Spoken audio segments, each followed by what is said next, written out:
Hi guys, welcome back to Chess Domatio. So on this video, we will tackle about a defense against the Ipur move. So this defense is dangerous but very rare now in practice because of its own characteristic that it sacrifices a material, which is the compensation here is not obvious or unclear. So this defense is the so-called Polish counter gambit. So after b5, we shall see that this pawn can be captured with the light squared bishop of white on the f1. But even though we sacrifice here a pawn, this bishop now on f8 can be active in the future after it was developed in the b7 square, because after it was developed in the b7 square, it will control the long light square diagonal on the board from a8 to h2 square.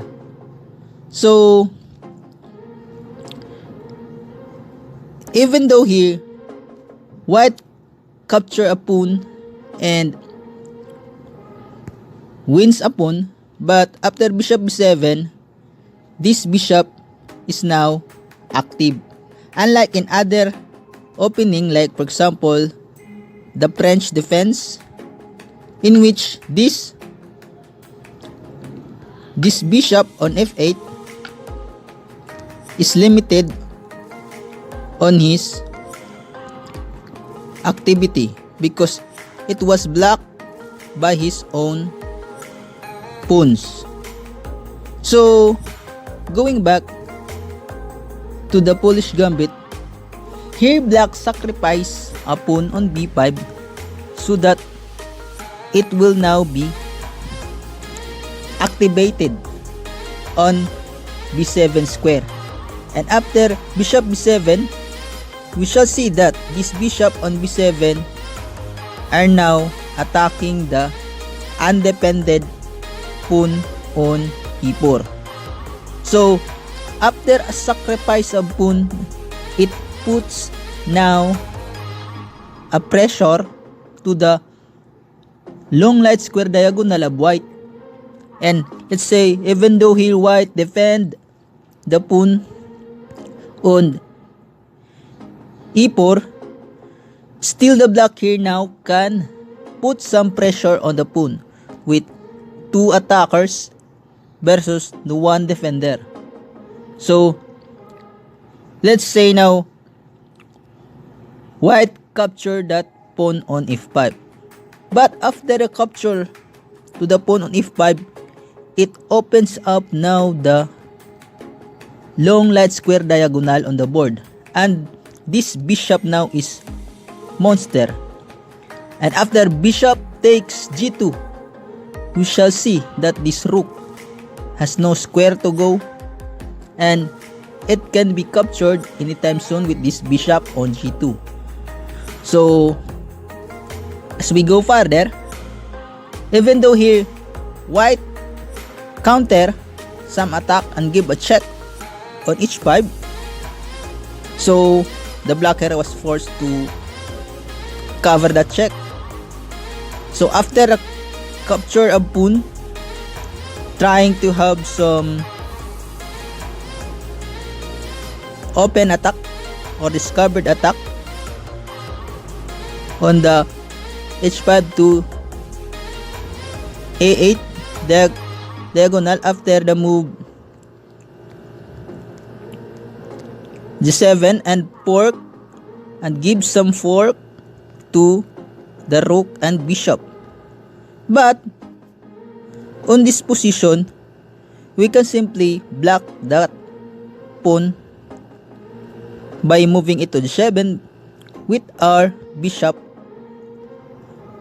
and bishop g7. And after a check, a discovered check with the queen from the pawn, even though our knight here was under attack, we can simply just move our king to f8, and after a capture and gives a queen, but we can still here just capture that queen, and we shall see on this position that this queen and this rook was under attack by our pieces. The rook attacks the queen and this bishop attacks the rook. So let's say white here moves queen to g5, but we can simply capture the rook on h1. So we shall see as we evaluate this position, it is still Druish and unclear. It is Druish because the pieces was still equal, because we have 3 minor pieces versus 3, and we have double rooks. He has 1, but this knight and pawn compensate our rook. So we have material balance here, but I can say that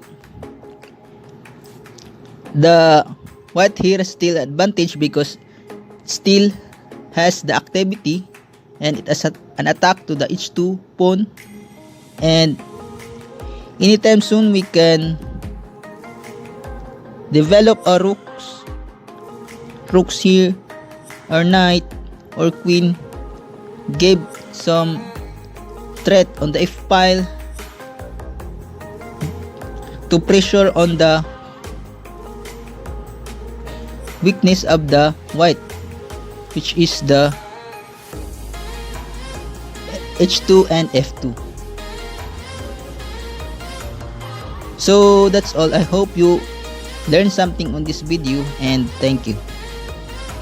So okay guys, let's check it out my game from the said opening, and my opponent here was 1900, and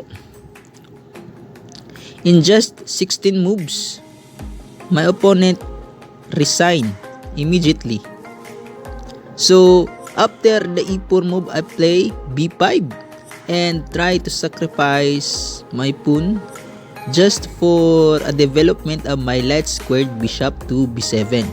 And after knight c3, I play f5, but he didn't capture my pawn on f5, it just play f3, so I play g6. And after now he captures, so I recapture, and he play knight g to e2, and I play knight f6, and now he castle on the king side. So I put my rook to g8 and put some pressure on the king side, and after d3 I play e6, and after knight to g3 I play bishop to d6, putting some pressure to the king side, and after queen to e1 I play queen to e7, and after I play bishop to c4 I'd capture first this knight on g3, and I'll play knight h5 after a takes g3, and he defend it with bishop on f4, and I'd put queen to g7 to have 3 attackers on g3, and after king h2 I capture now the bishop f4, and he play knight b5 attacking my c7. I support first my c7, and he play queen to a5, but after queen takes g6 white resign because it is mate in 1. So that's all. Thank you.